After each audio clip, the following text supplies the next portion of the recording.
जैन धर्म में तीर्थकर किसे कहते हैं? तीर्थकर किसे कहते हैं?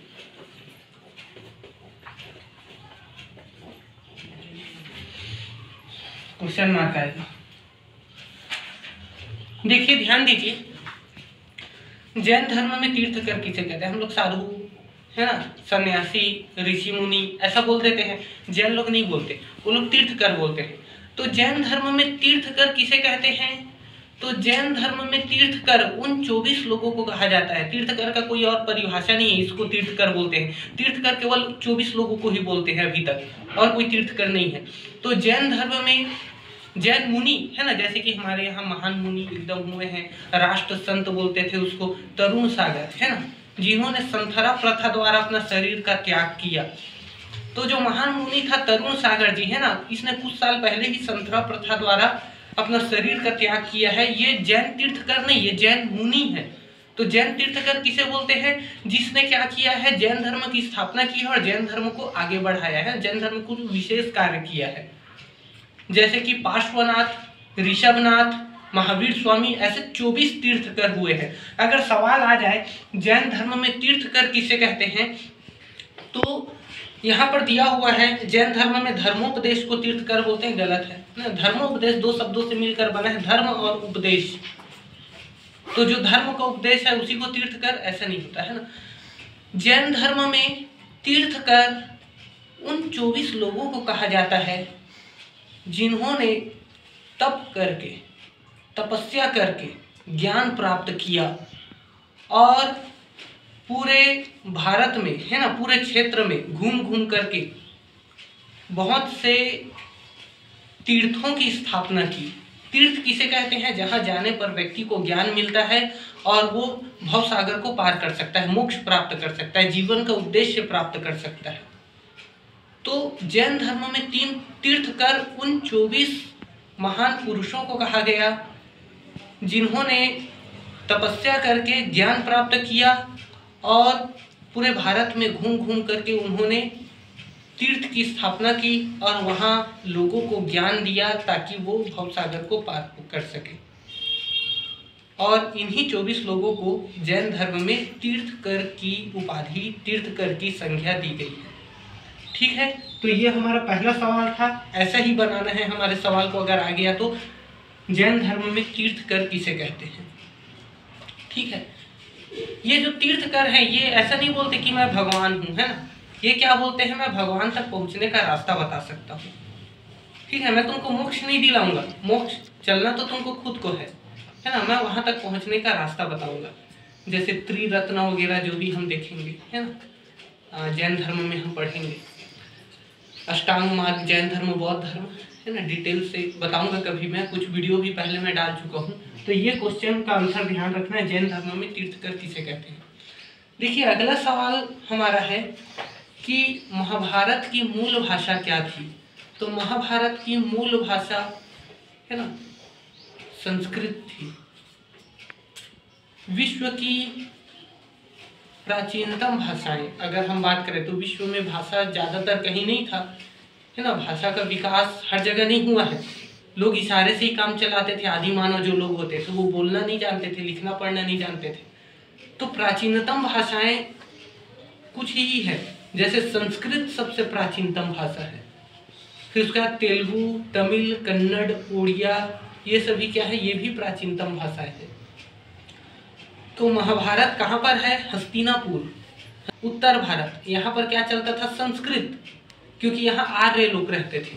और दक्षिण भारत, यहाँ पर तेलुगु, तमिल, कन्नड़ है ना, उड़िया, ये सब चलता था क्योंकि यहाँ द्रविड़ जाति के लोग रहते थे जिसको अनार्य बोलते हैं। तो ये घटना महाभारत की कहाँ पर घटित हुई? उत्तर भारत में, न कि दक्षिण भारत में। अब उत्तर भारत में घटित हुई है तो ये किस में लिखा आएगा? संस्कृत में। तो भाई महाभारत जो है ये कौन सी भाषा में लिखी गई थी सबसे पहले? तो जो महाभारत है ये सबसे पहले संस्कृत भाषा में लिखी गई थी, फिर बाद में बहुत से भाषाओं में इसको कन्वर्ट किया गया। अगला हमारा सवाल है, कौरव और पांडव का संबंध किस वंश से है? तो कौरव और पांडव का संबंध जो है एक्चुअल में यहाँ कुंठ वंश गलत थोड़ा दिया हुआ है, कुंठ वंश ऐसा नहीं है, कुरु वंश है ना। पहले शुरू में जब हमारे देश में क्या हुआ था, सभ्यता आई थी, तो उसको हम सिंधु घाटी सभ्यता के नाम से जानते हैं। उसके बाद आर्य लोग आए, सिंधु घाटी सभ्यता के लोगों को भगा दिया और वहां पर अपना सभ्यता लाया, आर्य सभ्यता। और आर्य सभ्यता जो था है ना, आर्य सभ्यता उस समय पूरे भारत को 16 क्षेत्रों में बांटा गया, जिसको महाजनपद बोलते हैं, है ना। जिसमें आ जाएगा हमारा मगध, पंचाल, अस्मक, मत्स्य, कुरु, है ना, पांड्य, मत्स्य, इस प्रकार 16 को महाजनपदों में पूरे भारत को बांटा गया था, 16 महाजनपदों में। और ये जो लोग थे है ना, ये कुरु वंश के थे, कुरु वंश, ठीक है। मगध किधर आ जाएगा, इधर बिहार तरफ, मगध पाटलिपुत्र है ना। कुरु किधर आ जाएगा, इधर दिल्ली हस्तिनापुर तरफ। ये कुरु वंश के लोग थे, ठीक है। ये है जो पूरा एरिया कुरुक्षेत्र कहलाता था। तो देखिए कौरव और पांडव किस वंश से संबंधित थे, तो कुरु वंश से संबंधित थे। अगला देखिए सवाल क्या है, सिंधु घाटी सभ्यता की खोज किन दो पुरातत्वविदों ने की, है ना। सिंधु घाटी सभ्यता की खोज किन दो पुरातत्वविदों ने की या किन दो व्यक्तियों ने की, ऐसा टाइप कुछ आता है तो हम क्या बताएंगे इसमें। सिंधु घाटी सभ्यता की खोज जिन दो महान पुरातत्वविदों ने की, उनका नाम है दयाराम साहनी और राखाल दास बनर्जी। दयाराम साहनी और राखाल दास बनर्जी, है ना। हड़प्पा की खोज दयाराम साहनी ने की थी 1921 में, और एक साल बाद फिर मोहनजोदड़ो की खोज राखाल दास बनर्जी ने की थी, ठीक है। तो दयाराम साहनी और राखाल दास बनर्जी ध्यान रखें। सिंधु घाटी सभ्यता का प्राप्त सबसे पहला नगर कौन सा था, हड़प्पा, और सबसे बड़ा नगर कौन सा था, मोहनजोदड़ो, ठीक है। मोहनजोदड़ो ये क्या था, सबसे बड़ा नगर था। दोनों कहाँ है, पाकिस्तान में, ठीक है, दोनों पाकिस्तान में। हड़प्पा सभी जानते हो, अगर पूछ दिए तो याद रखना। कई लोग लिख देते हैं हड़प्पा वो सिंधु नदी के किनारे है, नहीं, रावी नदी के किनारे। हड़प्पा जो है ये रावी नदी के किनारे है, ठीक है, इसको ध्यान रखना। अगला हमारा सवाल है, स्त्री धन से क्या अभिप्राय है। स्त्री धन किसे कहते हैं, स्त्री धन किसे कहते हैं। तो भाई विवाह के समय जब स्त्री को अपने मायके से जो भी धन मिलता है, जिसको हम लोग क्या बोलते हैं, दहेज बोलते हैं, वो धन एक्चुअल में उसके ससुराल वालों का या तो फिर उसके पति का नहीं होता, वो धन उसकी पत्नी का होता है, उस पर उसकी पत्नी का मतलब अधिकार होता है, इसी को स्त्री धन बोलते हैं। वर्तमान समय में भी ये व्यवस्था किया गया है ना, दहेज प्रथा को निषेध किया गया है, क्योंकि जो स्त्री धन होता था उसका उपयोग उसके ससुराल वाले करते थे, ज्यादा से ज्यादा स्त्री धन का मांग करते थे अभी, है ना। आज तो ये लगभग खत्म हो गया है ना। पहले बहुत चलता था, जब भावर होता था उसी समय ना बोलते थे मेरे को इतना लाख रुपया चाहिए, है ना, नहीं दे पाओगे तो वापस चले जाएंगे, ऐसे करके ये होता था। अभी भी होता है। हाँ देखो ये बता रही है अभी भी होता है, तो अभी भी होता होगा, ठीक है। यहाँ तो छत्तीसगढ़ में ऐसा नहीं है ना। छत्तीसगढ़ में दहेज का कोई मतलब नहीं है ना, लेकिन फिर भी लड़की पक्ष वाले देते हैं दहेज अपना मान सम्मान बनाए रखने के लिए। लेकिन ऐसा नहीं है, लड़के पक्ष वाले बहुत ही खराब क्वालिटी के अगर कोई व्यक्ति है ना, गिरा हुआ व्यक्ति, वही जाके बोलता है मेरे को दहेज में ये चाहिए, ऐसा करके। ऐसा दहेज आजकल कोई मांग नहीं करता हमारे छत्तीसगढ़ में, है ना। ये क्या होता है, बस अच्छा मतलब जो बहू है वही अच्छा मिल जाए, जो घर को संभाल सके, ये होता है हमारे छत्तीसगढ़ में। और दहेज का कोई विशेष महत्व नहीं दिया जाता, ठीक है। ज्यादातर शिक्षित वर्ग के जो लोग हैं उनके लिए दहेज देना गलत बात है ना। जो पढ़े लिखे लोग हैं वही लोग आजकल दहेज दे रहे हैं। जैसे पढ़े लिखे लोग हैं, सरकारी नौकरी अमीर है, तो जबरदस्ती अपने बेटी के लिए क्या कर रहे हैं, 10 तोला सोना, 20 तोला सोना, कार गिफ्ट कर रहे हैं, ये गिफ्ट कर रहे हैं, वो गिफ्ट कर रहे हैं। आप पढ़े लिखे हो, आपको पहले ही स्टार्ट करना होगा, है ना, कि भाई कोई दहेज नहीं, एकदम सादा तरीका से विवाह करेंगे, सिंपल तरीके से। वो क्या बोलते हैं, हमारे पास है तो देंगे, तुम्हारे पास नहीं है तो मत दो। ऐसी बात नहीं है या नहीं है वाली बात नहीं है। ये बात होता है हमारे क्या है, एक प्रकार से हमारी संस्कृति सभ्यता जो पुरानी एकदम रूढ़िवादी खराब संस्कृति जो चलती आ रही है, जो आगे चल करके समस्या में लाने वाली है पूरे समाज को, तुम्हारे पास है तो दे रहे हो। ये सभ्यता संस्कृति में शामिल हो जाएगा कि बिना दहेज के शादी नहीं करना है करके, फिर गरीब आदमी कैसे करेगा फिर? और ये बुरा भी है, अच्छा चीज नहीं है दहेज देना। इसके लिए क्या है, सरकार ने दहेज निरोध अधिनियम भी बनाया है ना। दहेज का मांग नहीं कर सकता, गैर कानूनी है। अगर लड़की पक्ष वाले देना चाहते हैं अपने मन से तो उस पर क्या होगा, कौन कौन क्या क्या सामान दिया उसका लिस्ट बनता है और उस पर लड़की और लड़के दोनों का साइन लिया जाता है। वो 51 के समय एक आदमी देखना पेपर पकड़ के बैठा रहता है, जो जो टिकते हैं उसका नाम लिखता है और क्या टिका है वो लिखता है ना। वो ऐसा नहीं लिखता जरूरत है बाद में देखेंगे शादी होने के बाद कौन क्या दिया, ऐसा नहीं होता। वो लीगल कानूनी तरीके से उसको करना पड़ता है, उसमें लड़की लड़के का साइन लेना पड़ता है, ठीक है। तो स्त्री धन किसे कहते हैं, तो विवाह के समय स्त्रियों को जो धन मायके से अपने मिलता है ना, ससुराल जाते समय, इसी को स्त्री धन कहते हैं। स्त्री धन में जो कन्या है उसका अधिकार होता है, उसके पति का या उसके ससुराल वालों का अधिकार नहीं होता, ठीक है। ये स्त्री धन है। पेपर में आ जाए तो हमको बस इतना लिखना है। महात्मा बुद्ध का जन्म कब हुआ, ठीक है, तो आप सभी ध्यान रखिए। 2 लोगों के बारे में तो आपको तैयारी अच्छे से होना चाहिए, महात्मा बुद्ध या गौतम बुद्ध, है ना। गौतम, उसकी माता का नाम गौतमी था, है ना, इसी कारण गौतम बुद्ध बोलते हैं। एक महावीर स्वामी, महावीर स्वामी, ठीक है, महावीर स्वामी। इसका नाम बचपन का वर्धमान था, इसका नाम बचपन का सिद्धार्थ था, ठीक है। इसका जन्म कब हुआ, 563 बीसी में, याद रखना बीसी है ना, एडी नहीं बोल रहा हूँ, बीसी बोल रहा हूँ। इसका जन्म कब हुआ, 599 बीसी में, ठीक है, 599 बीसी में, ये ध्यान रखना। और कहाँ पर हुआ, तो इसका जन्म लुम्बिनी में हुआ और इसका जन्म कुंडग्राम में, है ना, कुंडग्राम या कुंडलग्राम, कुछ यूं बोल लो, ये यहाँ पर हुआ, ठीक है। तो ये ध्यान रखना महावीर स्वामी और गौतम बुद्ध के बारे में, ठीक है।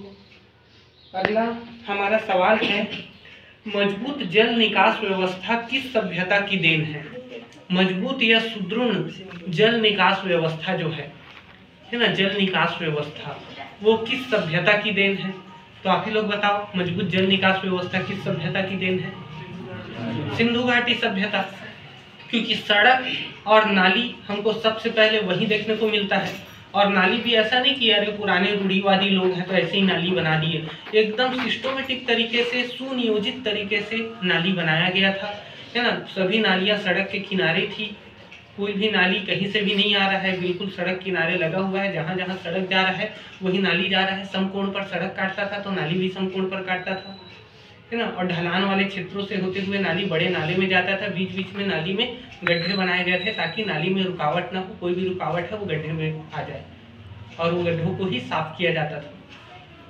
जैसे आज हम लोग देखते हैं हमारे यहाँ नाली होता ही नहीं है ना, एक्चुअल में। तो मेरा जो मोहल्ला है ना, नागेश्वर नगर वाला, यहाँ नाली नहीं, यहाँ नाली नहीं होता। क्या होता है, सड़क होता है। सड़क के बगल में जो जगह बच गया ना, डबरा खचका टाइप से उसी को नाली बना देते हैं, उसी को नाली बोलते हैं हम लोग, है ना, नाली उसी को बोलते हैं, ठीक है। जैसे ना एक आया था जी, है ना, एक बच्चा जो है ना, एक बच्चा एक डायलॉग मारा था। यहाँ पर देखो क्या है ना, जब सड़क बनता है ना, जब हमारे बिरगांव में सड़क बनता है या कहीं भी सड़क बनता है, बिरगांव की बात नहीं है, कहीं भी सड़क बनता है, तो हमारे यहाँ के जो सरकारी इंजीनियर लोग हैं सड़क बना देते हैं, है ना, बिना बेस के, बेस नहीं, सीधा ऊपर में सड़क बना देते हैं। चलो कोई बात नहीं, बना दिए, है ना। लेकिन जैसे सड़क बनता है उसके बाद फिर वो अपना माथा पकड़ लेते हैं, ओ माँ गो एक बच्चा होता है ना, ओ माँ गो टूरू लव, ऐसा। तो ये डायलॉग इन्हीं लोग का है, निगम वाले जो इंजीनियर है ना, इन्हीं लोग सबसे पहले ये डायलॉग को बोले थे, ओ माँ गो, सड़क बना दी है और उसके लिए तो पाइपलाइन के लिए तो गड्ढा खोदे ही नहीं, फिर वो गड्ढा खोदते हैं फिर उसके बाद वो गड्ढा खोदते हैं। मेरे को समझ नहीं आता, आज देश को आजाद हुए, है ना, सालों बीत गया, कई दशक, है ना। आज हम लोग अपना 73वां जो है वो मनाए हैं, गणतंत्र दिवस मनाए हैं, और 76वां अभी हम स्वतंत्रता दिवस मनाएंगे। देश को आजाद हुए बताओ 76 साल हो गया है, और फिर भी अभी तक इतना हमने बांध बनाया, इतना हमने सड़क बनाया, इतना हमने नाली बनाया, लेकिन ये गलती कैसे होता है कि पहले सड़क बनाते हैं उसके बाद याद आता है अरे यार ये तो ये करना था, हमको पाइपलाइन करना था।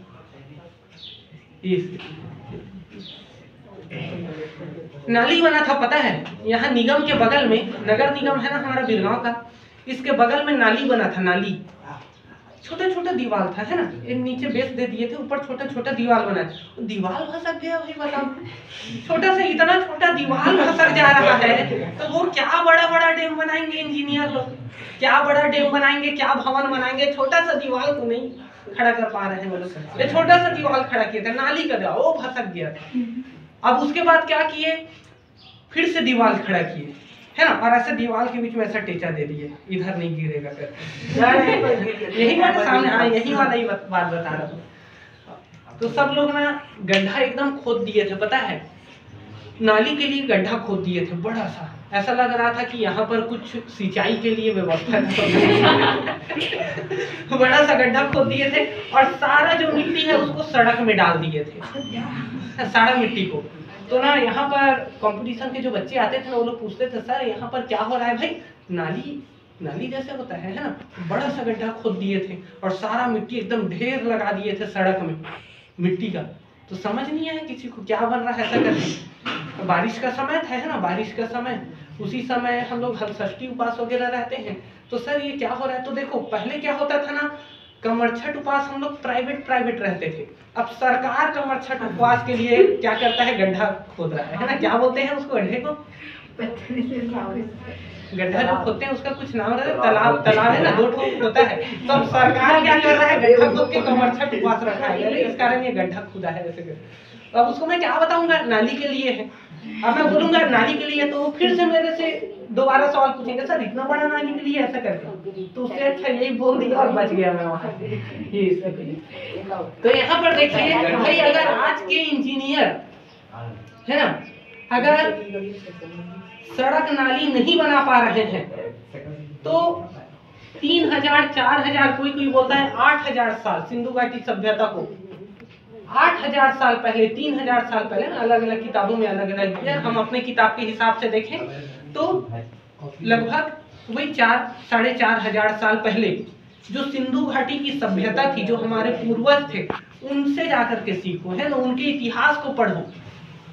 आपको अगर इंजीनियरिंग करने के बाद इतना नॉलेज नहीं होता है कि सड़क कैसे बनाना है, नाली कैसे बनाना है, तो हमारे स्कूल में आ करके हमारे इतिहास के किताब को पढ़ो कि सिंधु घाटी की सभ्यता के लोग कैसे सड़क और नाली बनाते थे। अगर आज से 1000 साल पहले लोग जैसे रहते थे वैसे ही अगर तुम सड़क नाली बना दोगे तो एकदम जबरदस्त सड़क नाली बन जाएगा, जो आराम से 4-5 हजार साल तक चलेगा। आज भी खुदाई किए हैं, 5000 साल के बाद सिंधु घाटी सभ्यता का सड़क मिल रहा है, नाली मिल रहा है, तो बताओ कितना मजबूत बनाए थे वो लोग। और ये जो बनाते हैं वो कैसे बनाते हैं, एक ट्रक आता है मजबूत, एक वजन वाला ट्रक कुछ लेके आता है, वो सड़क धंस जाता है। यहाँ पर जो सड़क था ना, इससे पहले जो बना था, एक बार गलती से हमारे मोहल्ले में ट्रक आ गया था, और वो ट्रक जहां जहां चला ना, उसका पहिए का वो सड़क वहां धंस गया, पता है, पूरा क्रेक आ गया था। ऐसा बनाते हैं। तो मेरे को लगता है इंजीनियरिंग कॉलेज में वो अच्छा कैसे हम इंफ्रास्ट्रक्चर खड़ा करें इसका पढ़ाई नहीं करते, वो कैसे बिगाड़े, कैसे खराब करें इसका पढ़ाई करते। समझ नहीं आता वो लोग ये चमत्कार कैसे करते हैं।